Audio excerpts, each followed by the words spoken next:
Hi, this is Doug from unSkript, and let's do a little talk about role-based access control.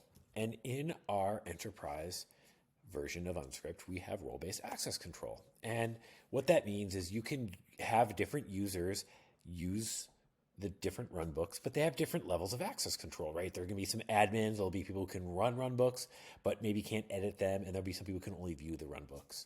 And we'll also talk about approvals and executing runbooks.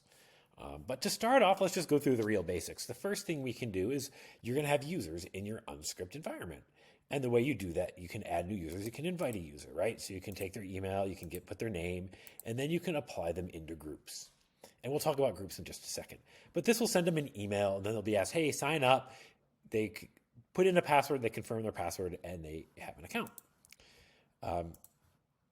Then we have groups, and each one of these groups is a way of bucketing runbooks. And so in this case, let's just look at the Doug folder, we can delete that folder, we can edit it, we could add a new group. If you add a new group, you give it a name, and then you add users to the group. So if we did this, we could name this video next, and now we can add users to that video group. I'm just going to cancel it. But let's go to this Doug folder. If we go in here, we can see who the users are.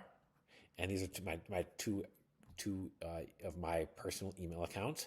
We can add more users, right? So if they're there, we can add them to this group. And then we can look at the access control. And so what this shows is the people who have access to the Doug folder group have access to, believe it or not, the Doug folder. And they have different privileges: viewer, executor, editor, approver, and requester. And then there are also API tokens. You can give an API token access to the Doug folder. And then for how many days they have access. And that will generate an API token that has the same access as the users. And then you can use the API to access any of the runbooks in this folder. So that's a brief overview into the first tier of the role-based access control. In the next couple of videos, we'll go through the different tiers of access control so you have a better understanding of what they can do. Thanks for watching.